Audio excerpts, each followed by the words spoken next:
সুপ্রিয় শিক্ষার্থী বন্ধুরা, সবাইকে শুভেচ্ছা জানিয়ে আমরা আজকে ক্লাস শুরু করব। তোমাদের গত ক্লাস যে 3টি ক্লাস হয়েছে পড়ে পাওয়া গল্পের উপরে, সেই 3টি ক্লাসে তোমরা শিখেছো যে মূল গল্প কি কি রয়েছে, অনুশীলনী পাঠে কি কি থাকতে পারে, এবং সর্বশেষ এই অনুশীলনী থেকে নির্ধারিত যে সৃজনশীল প্রশ্ন এবং বহুনির্বাচনী প্রশ্ন হতে পারে সম্ভাব্য, সেই সব প্রশ্ন নিয়ে আজকে শ্রেণী পরীক্ষা হবে। আশা করি সেই শ্রেণী পরীক্ষা তোমরা অংশগ্রহণ করবে, এবং তোমাদের গত ক্লাসে আমরা বলে দিয়েছিলাম যে আজকে বেশ আনন্দপূর্ণ পরিবেশে আমরা এই পরীক্ষাটি দেব এবং চমৎকারভাবে এই পরীক্ষাটি দেব, কারণ এই পরীক্ষার সাথে আমাদের জীবনে অনেক সম্পর্ক জড়িয়ে রয়েছে। তোমরা দেখতে পাচ্ছ যে বহুনির্বাচনী যে 30 নম্বর একটি পরীক্ষা, সৃজনশীল প্রশ্নের উপর রয়েছে 10 নম্বর, এই মোট 40।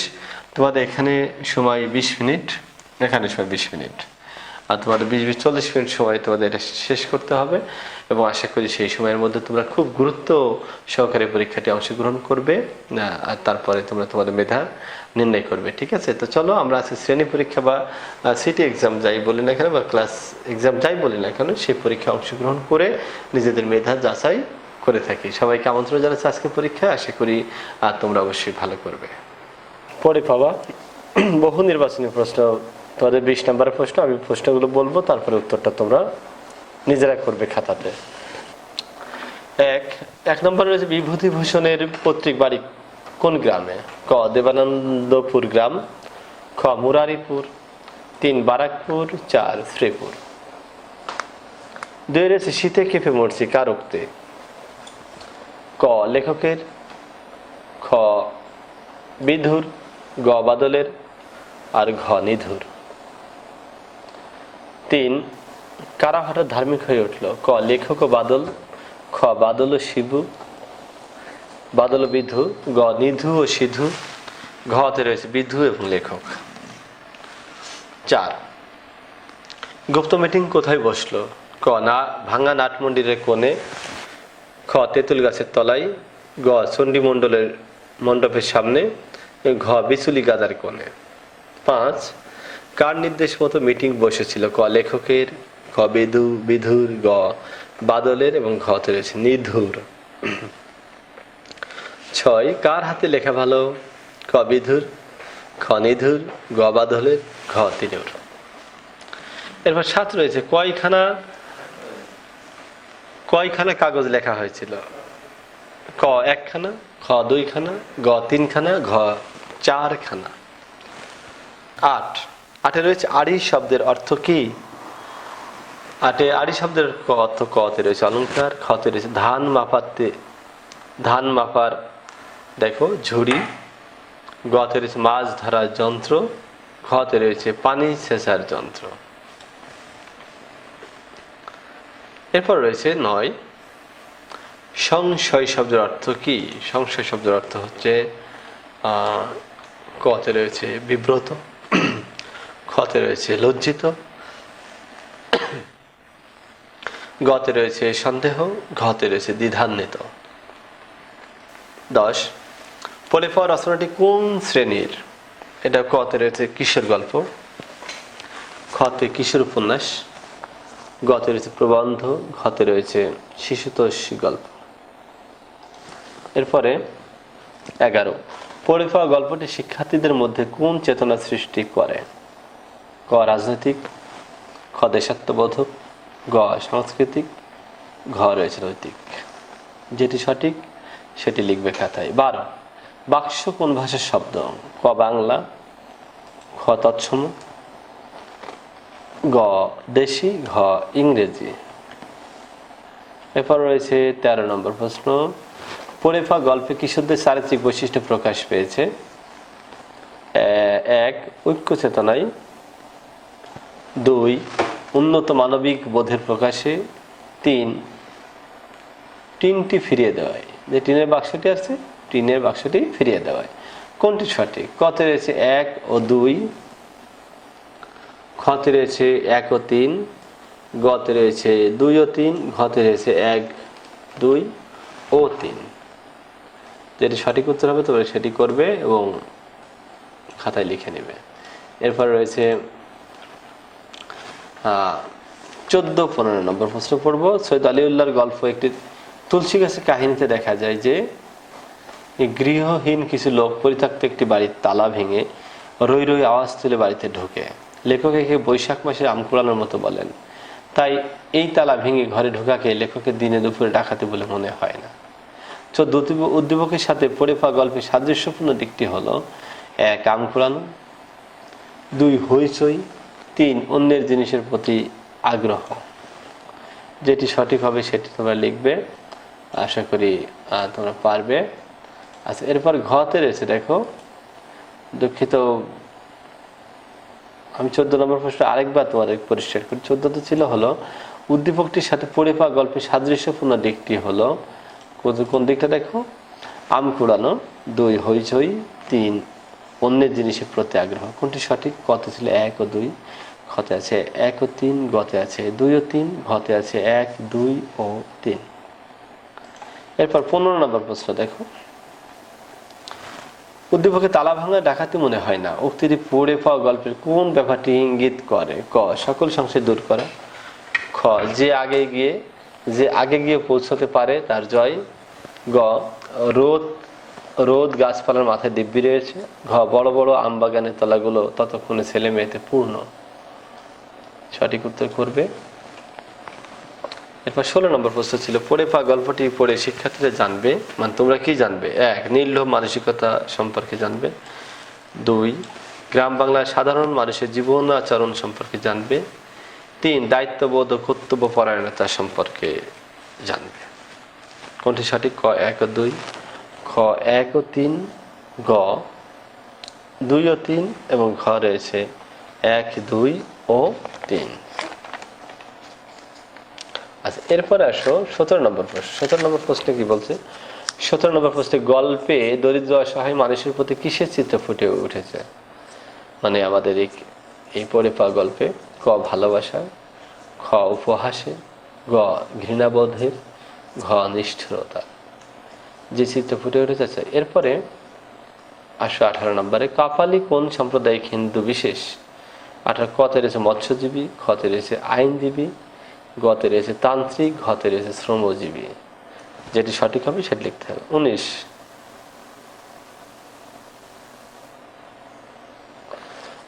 পড়ে পাওয়া গল্পের ভাষারীতি হচ্ছে ক সাধু, খ চলিত, গ আঞ্চলিক, ঘ গুরু চণ্ডালী।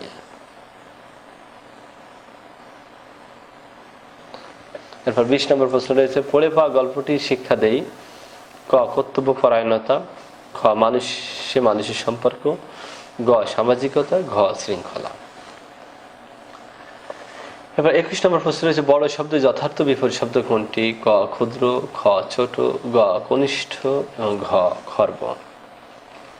22 কাপালি লোকটি কোথা হতে ফিরছিল? ক নির্বিষ্কলার হাট থেকে, খ দরিরামপুর হাট থেকে, গ কানকির হাট থেকে, ঘ জমিদার হাট থেকে। 23 দিব্যি শব্দটি আমরা কোন অর্থে ব্যবহার করে থাকি? ক শপথ, খ বিশ্বাস, গ সংশয়, ঘ প্রতিনিয়ত। 24 দানের খড়ের স্তূপের সাথে কোন শব্দটির সম্পর্ক অভিন্ন? ক অপ্রতিভ, খ বিচুলি গাদা, গ চৌকিদার, ঘ কাপালি। এরপর আসে 25 পড়ে পাওয়া গল্পটির মধ্য দিয়ে কোন ধরনের শিক্ষা লাভ করা যায়? ক সততা, খ বিনোদন, গ প্রেরণা, ঘ ভ্রমণ।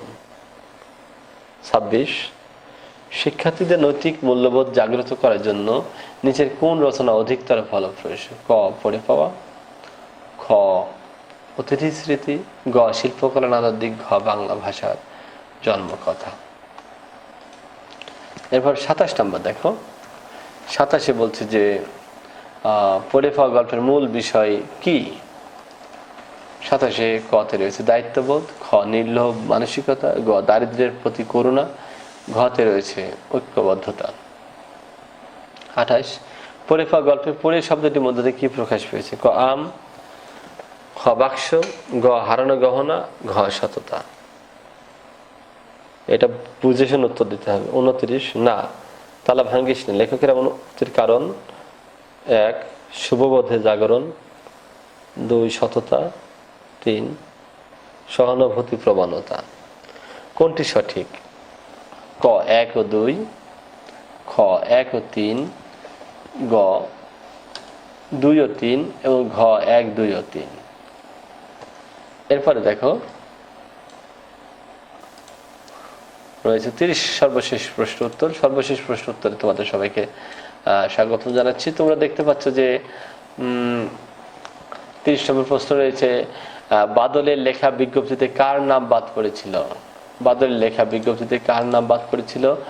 1 লেখকের, 2 বিধু, 3 বাদলের। কোনটি সঠিক?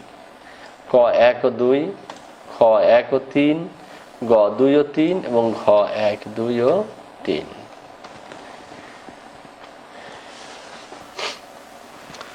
এবার চলো উত্তরগুলো দেখে আসি আমরা। উত্তরে 1 নম্বর, আমি প্রশ্ন এবং শুধু উত্তরটা বলবো, তোমরা খাতায় টিক চিহ্ন দিয়ে নিবে। 1 নম্বর প্রশ্ন ছিল বিভূতিভূষণের পৈতৃক বাড়ি কোন গ্রামে? 1 3 উত্তর বারাকপুর। 2 শীতে কেঁপে মরে চুক্তিটি ছিল 2 ও 3 উত্তর বাদলের। 3 কারা হঠাৎ ধার্মিক হয়ে উঠল? 3 ক লেখক ও বাদল। 4 গুপ্ত মিটিং কোথায় বসলো? 4 ক ভাঙা নাট মন্দিরের কোণে। 5 কার নির্দেশ মতো মিটিং বসেছিল? 5 2 বিধুর। 6 কার হাতে লেখা ভালো? 6 ছিল বাদলের, গ নম্বর আর কি। 7 কয়খানা কাগজ লেখা হয়েছিল? 7 ও গ উত্তর 3 খানা। আর এই শব্দের অর্থ হলো 8 2 উত্তর ধান মাপার ঝুড়ি। 8 2। 9 সংশয় শব্দের অর্থ কি? 9 3 উত্তর সন্দেহ। 10 পড়ে পাওয়া রচনাটি কোন শ্রেণীর? 10 ক উত্তর কিশোর গল্প। 11 পড়ে পাওয়া গল্পটি শিক্ষার্থীদের মধ্যে কোন চেতনা সৃষ্টি করে? 11 4 উত্তর নৈতিক। 12 বাক্স কোন ভাষার শব্দ থেকে আসছে? আর কি 12 তে 4 ইংরেজি। 13 পড়ে পাওয়া গল্পে কিশোরদের চারিত্রিক বৈশিষ্ট্য প্রকাশ পেয়েছে। 13 তে 1 উত্তর বা ক 1 ও 2 ঐক্য চেতনা ও উন্নত মানবিক বোধের প্রকাশ। এরপর 14 ও 15 নম্বর প্রশ্ন ছিল। 14 নম্বর ছিল উদ্দীপকের সাথে পড়ে পাওয়া গল্পের সাদৃশ্যপূর্ণ দিকটি হলো ক 1 ও 2 উত্তর আম কুড়ানো এবং হইচই করা। এর 15 নম্বর প্রশ্ন ছিল উদ্দীপকে তালা ভাঙা ডাকাতি মনে হয় না উক্তিটি পড়ে পাওয়া গল্পে কোন ব্যাপারটি ইঙ্গিত দেয়? 15 খ উত্তর। 15 উত্তর খ যে আগে গিয়ে পৌঁছাবে তার জয়। 16 পড়ে পাওয়া গল্পটি পড়ে শিক্ষার্থীরা জানবে। 16 তে 2 উত্তর 2 মানে 1 ও 3 উত্তর নির্লোভ মানসিকতা, দায়িত্ববোধ ও কর্তব্য পরায়ণতা সম্পর্কে। এরপর 17 নম্বর প্রশ্ন ছিল গল্পে দরিদ্র অসহায় মানুষের প্রতি কিসের চিত্র ফুটে উঠেছে? ক ভালোবাসার। 18 কাপালি কোন সম্প্রদায়ের হিন্দু বিশেষ? 18 তে 3 উত্তর তান্ত্রিক। 19 পড়ে পাওয়া গল্পের ভাষারীতি হচ্ছে 19 2 চলিত। 20 পড়ে পাওয়া গল্পের শিক্ষা দেয় ক কর্তব্য পরায়ণতা। 22 21 দুঃখিত 21 বড় শব্দের যথার্থ বিপরীত শব্দ হচ্ছে খ ছোট। এরপর 22 কাপালি লোকটি কোথা হতে ফিরছিল? 22 ক নির্বিষ্কলয় হাট থেকে। 23 দিব্যি শব্দটি আমরা কোন কোন অর্থে ব্যবহার করে থাকি? 23 ক উত্তর শপথ। 24 দানের খড়ের স্তূপের সাথে কোন শব্দটির সম্পর্ক অভিন্ন? দানের খড়ের স্তূপের সাথে 24 2 উত্তর বিচুলি গাদা। 25 পড়ে পাওয়া গল্পটির মধ্য দিয়ে কোন ধরনের শিক্ষা লাভ করা যায়? 25 1 সততা। 26 শিক্ষার্থীদের নৈতিক মূল্যবোধ জাগ্রত করার জন্য নিচের কোন রচনা অধিকতর ফলপ্রসূ? অফকোর্স 26 ক পড়ে পাওয়া। 27 পড়ে পাওয়া গল্পের মূল বিষয়বস্তু হচ্ছে খ নির্লোভ মানসিকতা। 28 পড়ে পাওয়া গল্পের পড়ে শব্দটির মধ্য দিয়ে কি প্রকাশ পেয়েছে বা কি পাওয়া গেছে পড়ে? 28 4 সততা। এটা কিন্তু বেশ জটিল একটা প্রশ্ন ছিল। 29 না তালা ভাঙিস না লেখকের এমন উক্তির কারণ? এমন উক্তির কারণ হচ্ছে 1 শুভবোধের জাগরণ, 2 সততা, 3 সহানুভূতি প্রবণতা। 3টাই অর্থাৎ 29 4 উত্তর 1 2 ও 3। এরপর 30 বলছে বাদলের লেখা বিজ্ঞপ্তিতে কার নাম বাদ পড়েছিল? এখানে ছিল 1 ছিল লেখকের, 2 ছিল বিধু, 3 ছিল বাদলের। অর্থাৎ 1 3 মানে লেখকের এবং বাদলের। অর্থাৎ 30 খ উত্তর। এই ছিল মূলত উত্তর। আমরা এখন সৃজনশীল প্রশ্নে যাব। এখন তোমরা সৃজনশীল প্রশ্নের উত্তর করবে। আমি প্রশ্নটা প্রথম তোমাদের দিব, তোমরা এটা দেখবে, দেখে এই প্রশ্নটার 20 মিনিট তোমরা রেখে দিবে। 20 মিনিট রেখে দিয়ে তারপরে তোমরা সঠিক উত্তরটা আমি দেখব, তারপরে তোমরা মিলিয়ে নেবে। চলো আমরা উদ্দীপকটি দেখি এবং উদ্দীপকটি দেখে প্রশ্নগুলো দেখব, তারপরে কম্পিউটার থামিয়ে দিয়ে তারপর লিখবো। ওকে? আচ্ছা, উদ্দীপকটি হচ্ছে ব্যাগ ভর্তি 70,000 টাকা পেয়েও স্টেশন মাস্টারের কাছে তা ফেরত দিয়ে দৃষ্টান্ত স্থাপন করেছেন মিনা বেগম। বগুড়ার আদমদিঘির সান্তাহা রেলওয়ে জংশনে 2 সন্তানে ভিক্ষা করেন তিনি। গত 24 জুলাই ভোর রাতে স্টেশনে দাঁড়িয়ে থাকা একটি ট্রেনের কামরায় এই ব্যাগটি পান তিনি। ক নম্বর হচ্ছে পড়ে পাওয়া গল্পের লেখককে। খ, দুজনেই হঠাৎ ধার্মিক হয়ে উঠলাম বলতে লেখক কি বোঝাতে চেয়েছেন। গ, উদ্দীপকটি পড়ে গল্পের যে ঘটনার সাথে সাদৃশ্যপূর্ণতা ব্যাখ্যা করো। এবং ঘ, উদ্দীপকটি পড়ে গল্পের শিক্ষণীয় দিকটি প্রতিনিধিত্ব করে বিশ্লেষণ করো। এই মোট 4টি প্রশ্ন তোমরা এখন কম্পিউটারটা স্থির করে দেবে, মানে পজ করে দেবে আর কি, দিয়ে আমার এই প্রশ্নের উত্তর তোমরা করবে। ওকে?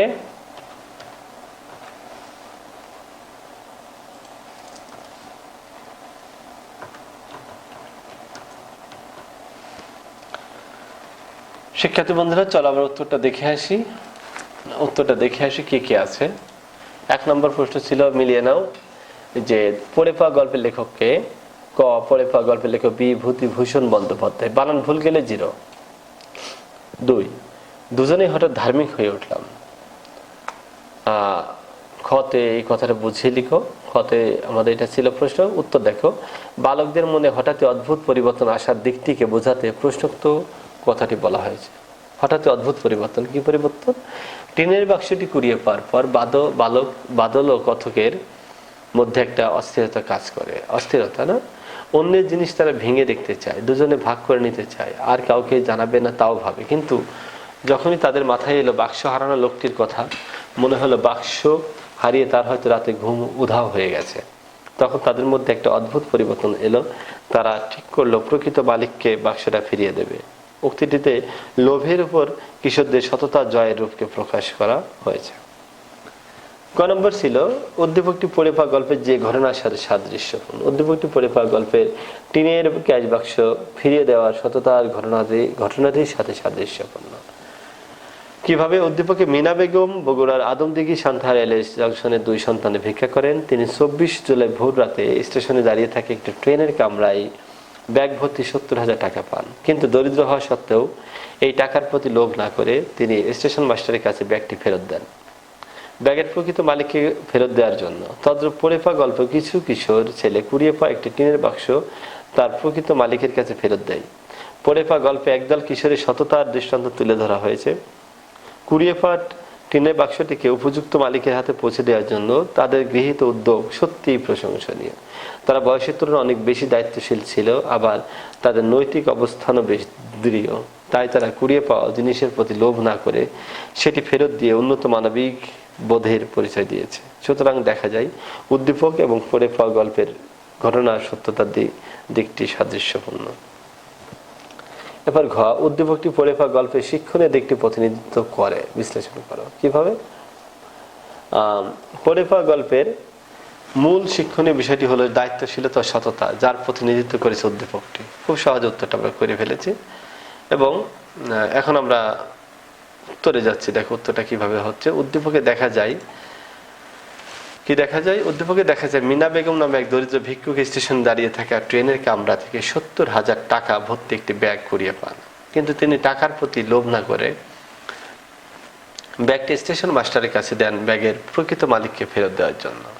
এতে মিনা বেগম দায়িত্বশীলতা ও সততার দিকটি প্রতিফলন ঘটে, যা পড়ে পাওয়া গল্পে কিশোরদের দায়িত্বশীলতা ও সততার দিকটিকে প্রতিনিধিত্ব করে। পড়ে পাওয়া গল্পে একদল কিশোর কুড়িয়ে পাওয়া একটি টিনের ডাবল ক্যাশ বাক্স আত্মসাৎ না করে তা প্রকৃত মালিককে ফিরিয়ে দেওয়ার উদ্যোগ গ্রহণ করে। এতে তারা তাদের বয়সের চেয়ে অনেক বেশি দায়িত্বশীলতার পরিচয় দিয়েছে, সেই সাথে সততারও পরিচয় দিয়েছে। পড়ে পাওয়া গল্পটির শিক্ষণীয় দিক হল দায়িত্বশীলতা ও সততা, যা উদ্দীপকে উপস্থিত। এছাড়াও গল্পে দেখো, পড়ে পাওয়া গল্পটির শিক্ষণীয় দিক হলো নৈতিক মূল্যবোধকে ধারণ করে সততার সাথে পথ চলা। একদল কিশোরের কুড়িয়ে পাওয়া ট্রেনের বাক্সে ফেরত দেওয়ার ঘটনাটি তাদের দায়িত্বশীলতা ও উন্নত মানবিক বোধের পরিচয় উপস্থাপন করে। এর মাধ্যমে অন্যরা কর্তব্যপরায়ণতা ও নৈতিক চেতনাকে ধারণ করতে উদ্বুদ্ধ হয়। এই গল্পের মাধ্যমে এই শিক্ষাই পাওয়া যায় যে কিভাবে লোভ সংবরণ করে নৈতিকতা ও সততার পরিচয় দেওয়া যায়। তাই উদ্দীপকটি পড়ে পাওয়া গল্পের শিক্ষণের দিকটিকে প্রতিনিধিত্ব করে। সবাইকে ধন্যবাদ জানাচ্ছি যে আজকে সিটি পরীক্ষা অংশগ্রহণ করার জন্য। তোমরা নিয়মিতভাবে এই পরীক্ষা দিয়ে এসে অভ্যস্ত হয়ে যাচ্ছ। আশা করি সেই অভ্যস্ত বজায় রেখে জেএসসি পরীক্ষার সামনে খেয়াল রাখবে, কারণ জেএসসি পরীক্ষাতে ভালো করতে পারলেই কিন্তু সব ভালোর উৎস হবে। আমরা আশা করছি যে সেই পরীক্ষায় অংশগ্রহণের মাধ্যমে তোমরা তোমাদের ভালোত্বকে দেখাও, তোমরা তোমাদের অভিজ্ঞতা দেখো, তোমরা তোমাদের যে প্রচেষ্টা, যে কষ্ট করেছো এবং তোমাদের জন্য তোমরা যে শ্রম দিচ্ছ সেটি অবশ্যই সফল হবে এবং তোমরা অনেক ভালো করবে। জেএসসি পরীক্ষাতে কিন্তু আমি প্রত্যেকের কাছ থেকেই একটি ভালো রেজাল্ট আশা করি সেই কথা মনে রেখে তোমরা পথ চলবে আর জীবনের জন্য সততা বজায় রাখবে। এই গল্পটি পড়ে আমরা যে বিধু, নিধু, সিধু, তিনু, বাদল এদের যে সততা দেখেছি সেই সততা তোমরাও বজায় রাখবে। সেই সততা বজায় রাখার মাধ্যমে জীবন পরিচালনা করবে। সবার উপর এই আশাবাদ ব্যক্ত করে এবং সবাইকে ক্লাসে থেকে এই পরীক্ষা অংশগ্রহণ করে মেধার পরিচয় দেওয়ার জন্য ধন্যবাদ জানিয়ে শেষ করছি আজকের মতো। আশা করি আগামী ক্লাসে তোমাদের নতুন একটি বিষয় নিয়ে আমরা কথা বলবো। সে পর্যন্ত সবাই ভালো থেকো, সুস্থ থেকো। সবাইকে ধন্যবাদ।